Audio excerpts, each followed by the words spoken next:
আজকের ফটোশপ টিউটোরিয়ালে আমরা দেখব কিভাবে একটি পপ আউট ইফেক্ট তৈরি করা যায় এবং 3D পপ আউট ইফেক্ট তৈরি করা যায়। এই মোবাইল ফোনের স্ক্রিনের উপরেই আমরা যে কোনো একটি সাবজেক্টকে মূলত 3D পপ আউট ইফেক্ট তৈরি করব।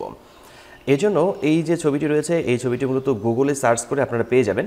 এরপর আমরা এখানে যে ছবিটিকে মূলত পপ আউট ইফেক্ট তৈরি করতে চাই সেজন্য আমরা প্রথমে ফাইলে ক্লিক করব, প্লেসে ক্লিক করছি, প্লেসে ক্লিক করে আমাদের যে ফাইলটি রয়েছে সেই ফাইলটিকে এখানে প্লেস করে নেব। প্লেস করে নেওয়ার পর আমরা এখান থেকে অপাসিটি একটু কম করে রাখছি। অপাসিটি কম করে রাখার পর অ্যাডজাস্ট করে আমরা বসিয়ে নেব।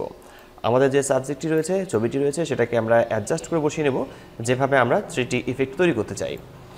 অ্যাডজাস্ট করে বসানো হয়ে গেলে এখান থেকে অপাসিটি 100 করে নিতে হবে, দেন ওকে এন্টার প্রেস করলেও চলবে। আমাদের এই সাবজেক্টটিকে মূলত সিলেকশন করতে হবে, আর সিলেকশন করার জন্য আপনারা যে কোনো টুল ব্যবহার করতে পারেন। পেন টুল ব্যবহার করা যেতে পারে অথবা পলিগন লেসো টুল ব্যবহার করেও একে সিলেকশন করা যেতে পারে। আমি এখানে কুইক সিলেকশন টুল ব্যবহার করছি। কুইক সিলেকশন টুল ব্যবহার করে একে আমি সিলেক্ট করে নেব। কুইক সিলেকশন টুল ব্যবহার করে আমি ছবিটিকে সিলেক্ট করেছি এবং সিলেক্ট করার পর আমরা নিচে এই জায়গা থেকে আমরা লেয়ার মার্কসে ক্লিক করব। লেয়ার মার্কসে ক্লিক করলে ব্যাকগ্রাউন্ডে চলে যাবে এবং আমরা যে ছবিটিকে সিলেক্ট করেছিলাম সেই অংশটি থাকবে। এরপর আমাদের এখানে লেয়ার থেকে আমরা একে একটি কপি করে নেব। কন্ট্রোল জে প্রেস করলে এটি কপি হয়ে যাবে। কপি হয়ে যাওয়ার পর উপরের যে লেয়ারটি রয়েছে উপরের লেয়ারের এই লেয়ার মার্কসে ক্লিক করে নেব। লেয়ার মার্কসে ক্লিক করে কন্ট্রোল প্রেস করে আই প্রেস করব। কন্ট্রোল আই প্রেস করলে ব্যাকগ্রাউন্ডটি শো করবে।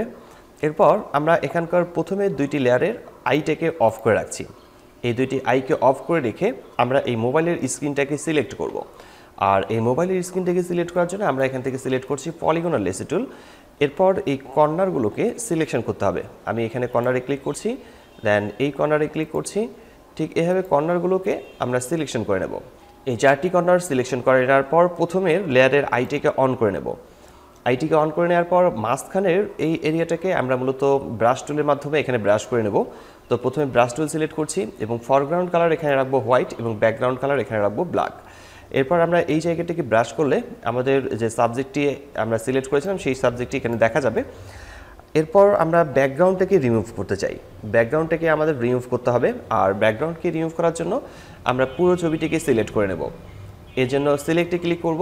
এরপর এখান থেকে ইনভার্সে ক্লিক করলে পুরো ছবিটি মূলত সিলেক্ট হয়ে যাবে। আর ফরগ্রাউন্ড কালার এবং ব্যাকগ্রাউন্ড কালার, এখান থেকে ফরগ্রাউন্ড কালার আমরা রাখবো এখন ব্ল্যাক এবং ব্যাকগ্রাউন্ড কালার রাখবো হোয়াইট। এরপর আমরা যদি ব্রাশ করি তাহলে আমাদের ব্যাকগ্রাউন্ডের এই ছবিটি রিমুভ হবে। আমরা ঠিক এভাবে ব্যাকগ্রাউন্ডটাকে রিমুভ করে নেব।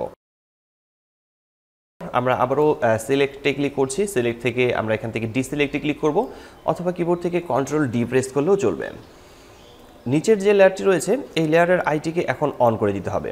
তো খুব সহজেই দেখতে পাচ্ছেন যে আমরা কম সময়ে মূলত একটি 3D পপ আউট ইফেক্ট তৈরি করতে পেরেছি ফটোশপেই। তো ঠিক এভাবেই আপনারা বিভিন্ন প্রকার 3D পপ আউট ইফেক্ট তৈরি করতে পারেন যে কোনো ছবিতেই।